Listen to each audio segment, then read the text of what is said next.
தந்தை மகன் தூய ஆவியின் பெயராலே ஆமே. மூவொரு கடவுளுடைய அருளும் ஆசீரும் பாதுகாப்பும் வழிநடத்துதலும் உங்களோடு இருப்பதாக. திருவருகை காலம் 2வது ஞாயிறு. மத்தேயு நற்செய்தி அதிகாரம் 3 வார்த்தைகள் 1 - 12 முடிய. இயேசுவில் என் அன்பு சொந்தங்களே, இறைக்கரம் இந்த நாளும் உங்களை வழிநடத்த, இறை அருளும் அதனால் வருகின்ற அமைதியும் உங்கள் வாழ்விலும் இல்லத்திலும் நிறைவாய் தங்கிட, உங்களுடைய உடல் உள்ளம் ஆன்மா அனைத்தும் சுகம் பெற்று வாழ்ந்திட இயேசுவின் அற்புதமான அன்பின் நாமத்தில் உங்களை வாழ்த்துகிறேன். உங்களுக்காக ஜெபிக்கின்றேன்.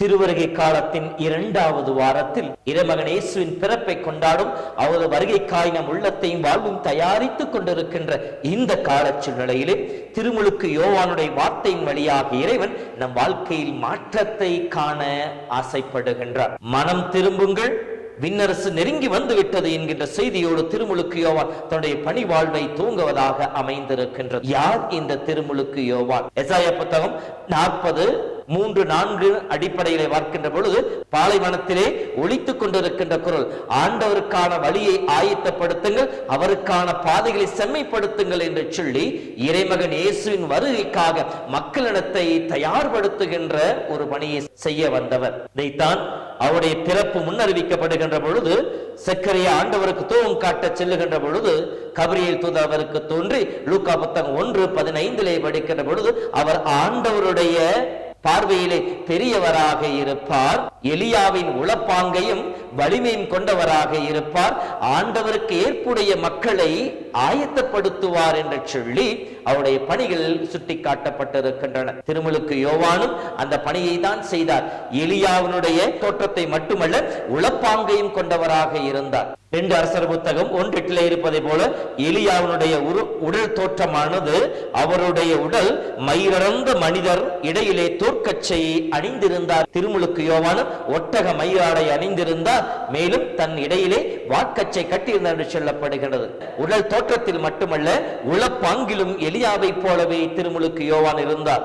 அவர் போலி இறைவாக்கினர்களை எதிர்த்து எவ்வாறு இறைவனுடைய வல்லமை வெளிப்படுத்த செய்து யாவே இறைவனே உண்மையான கடவுள் என்று சொல்லி மக்களுக்கு சொல்லி காட்டி மக்களை ஆண்டவர் பக்கம் திருப்பினாரோ, அதை போல திருமுழுக்கு யோவானும் கூட ஏரோது தவறு செய்கின்ற பொழுது அவரை சுட்டி காட்டுகின்றார். நீ செய்தது தவறு என்று சொல்லி பயம் இல்லாமல் அச்சம் இல்லாமல் அதை எடுத்து சொல்லுகின்றார். அதை போலவே லூக்கா புத்தகம் 3 படிக்கின்ற பொழுது தன்னுடைய பணியை செய்ய துவங்குகின்ற பொழுது, மக்கள் அவரிடம் திருமுழுக்கு பெற வருகின்ற பொழுது மக்களுக்கு ஏற்றார் போல அவர்களை இறைவன் பக்கம் மனங்களை திருப்புவராக இருக்கின்றார்.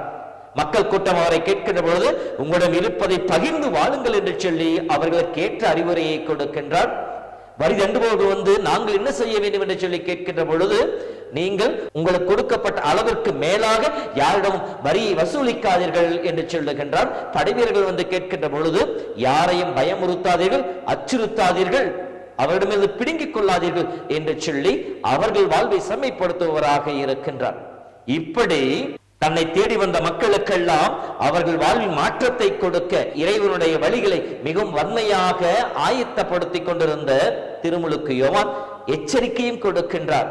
பரிசேயரும் சதுசேயரும் தன்னிடம் திருமுழுக்கு வருவதை பார்க்கின்ற பொழுது, விரியன் பாம்பு குட்டிகளே, வரப்போகும் சிரத்திலிருந்து தப்பித்துக் கொள்ள உங்களுக்கு சொன்னவர் யார் என்று சொல்லி அவர்களை மிகவும் வன்மையாக சாடுகின்றவர். ஏனெனில் அவர்கள் எதை சொல்லிக் கொண்டிருந்தார்கள்? நாங்கள் ஆபிரகாமின் வழி வந்தவர்கள், எங்களுக்கு மீட்பு கிடைக்கும் என்கின்ற அந்த பெருமையில வாழ்ந்து கொண்டிருக்கின்ற பொழுது இதை சொல்லி காட்டி எச்சரிக்கையாக இருக்க அழைப்பு விடுத்த திருமுழுக்கு யோவான் தொடர்ந்து சொல்லுகின்றார். அடிமரத்தில் கோடாரி வைத்தாயிற்று, நற்கனி கொடாத மரமெல்லாம் வெட்டுண்டு தீயிலே போடப்படும் என்கின்றார். ஆக இறைவன் கொடுக்கின்ற வாய்ப்பை தக்க முறையிலே பயன்படுத்தி தன் வாழ்க்கையை மாற்றிக்கொள்ளாதவர்கள், அவருக்கு ஏற்ற முறையிலே தன் இதயத்தை தயாரித்து ஆன்மாவை ஆண்டவருக்கு ஒப்புக் கொடுக்காதவர்கள் அழிந்து போவார்கள் என்கின்ற ஒரு எச்சரிக்கையும் கொடுத்து மனம் திரும்புங்கள் என்று சொல்லி, மனம் மாறுங்கள் என்று சொல்லி அழைப்பை விடுக்கின்றார். மனமாற்றம் என்பது என்ன? தன் தவறுகளை உணர்ந்து கொண்டு, தான் இருக்கிற நிலையை அறிந்து கொண்டு அந்த நிலையிலிருந்து வெளிவருவது. எபேசியர் புத்தகம் 4:22-23 படிக்கின்ற பொழுது நம்முடைய உளப்பாங்கு மாற்றப்பட வேண்டும். உதாரணம் சொல்ல வேண்டும் எனில், ஜோசுவா புத்தகம் 24 படிக்கின்ற பொழுது மக்கள் மாற்று தெய்வத்தை பின்பற்றி பாவம் செய்கின்ற பொழுது ஜோசுவா இவ்வாறு சொல்லுவார், நானும் என் வீட்டாரும் ஆண்டவரை மட்டுமே வழிபடுவோம், நீங்களோ யாரை வழிபடுவது என்று முடிவு செய்து கொள்ளுங்கள் என்று சொல்லுகின்ற பொழுது மக்கள் சொல்லுவார்கள், நாங்கள் வேற்று தெய்வத்திற்கு பின்னால் சென்று பாவம் செய்து விட்டோம், குற்றம் செய்து விட்டோம், தவறு செய்து விட்டோம், இனிமேல் நாங்கள் ஆண்டவரை மட்டுமே வழிபடுவோம் என்று சொல்லுகின்ற பொழுது ஜோசுவா 24:23 இப்பொழுது உங்கள் மத்தியில் இருக்கின்ற வேற்று தெய்வங்களை முற்றிலுமாக அகற்றி விடுங்கள், இஸ்ராயேல் கடவுளாகிய ஆண்டவர் பக்கம் உங்கள் இதயங்களை திருப்புங்கள் என்று சொல்லுவார். இதைத்தான் 2 கொரிந்தியர் புத்தகம் 7:2 படிக்கின்ற பொழுது, உடலிலும் உள்ளத்திலும் மாசு எதுவுமின்றி உங்களையே தூய்மைப்படுத்திக் கொள்ளுங்கள் என்று சொல்லி பவுலும் அழைப்பு விடுப்பார். ஆக நாம் மனமாற்றம் என்பது நம்முடைய நிலையை ஏற்றுக்கொள்வது, நம் தவறை உணர்ந்து கொள்வது, அந்த தவறை உணர்ந்து கொண்டு மீண்டும் புது வாழ்விற்கு மாறுவது. நம்முடைய மனப்பாங்கு மாற்றப்பட வேண்டும். கொலோசியர் புத்தகத்திலே 3:9-10 சொல்வதை போல, பழைய மனிதனுக்கு இயல்பு கலைந்தெறியப்பட்டு புதிய மனிதனுக்கு இயல்பை அணிந்து கொள்ளுங்கள், அது உங்களை படைத்த கடவுள் சாயலாக இருக்கட்டும் என்று சொல்வாரே, அதை போல நம்முடைய இயல்பு மாற்றப்பட வேண்டும். இந்த இயல்பு மாற்றப்படுகின்ற பொழுது நம்முடைய உள்ளம், உடல், ஆன்மா முழுவதுமாக ஆண்டவருக்கு சொந்தமாக வேண்டும்.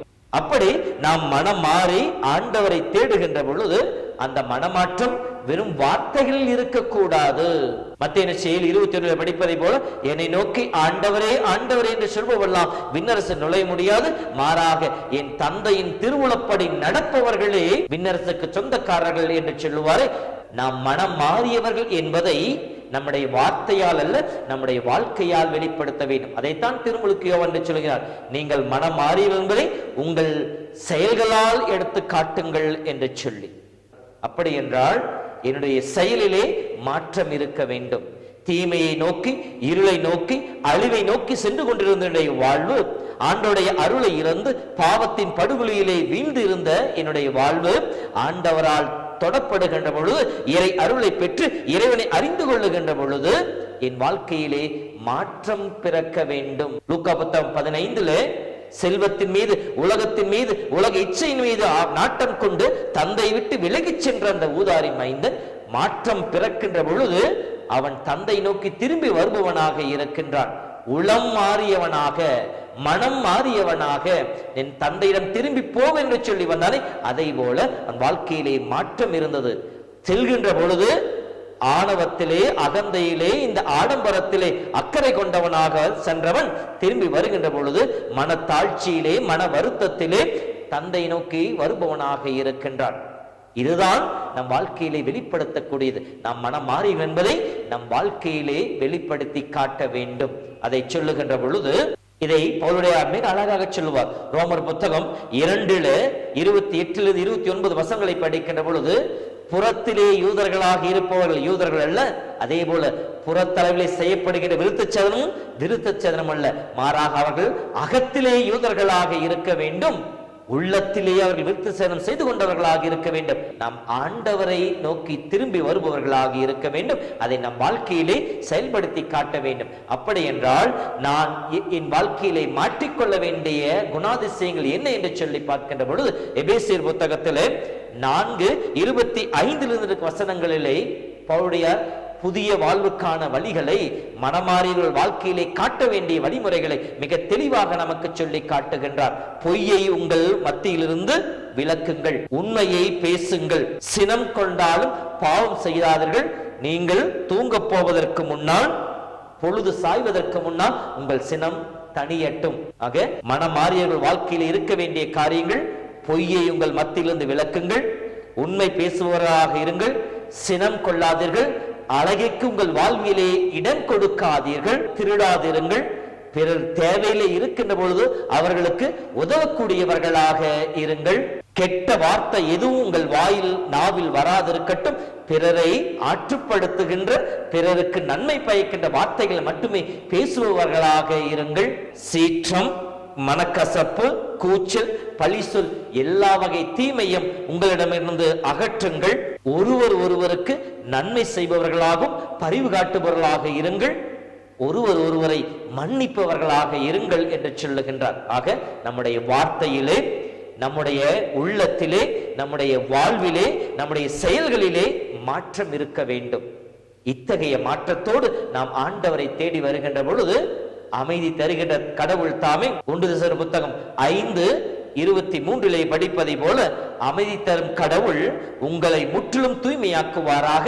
அவரே ஆண்டவர் இயேசு கிறிஸ்து வரும்போது உங்களுடைய உள்ளம், ஆன்மா, உடல் அனைத்தையும் குற்றமின்றி முழுமையாய் காப்பாராக என்ற வார்த்தை கேட்டார் போல நம்மை பாதுகாப்பார். அன்பு சகோதரமே, ஆண்டவருடைய வருகைக்காக நம்மை தயாரித்துக் கொண்டிருக்கிற நேரத்தில் நம்முடைய நிலையை உணர்ந்து கொள்வோம். திருமுழுக்கு யோவான் நமக்கு சுட்டி காட்டுகின்ற வழிகளை நாம் கற்றுக்கொள்வோம்.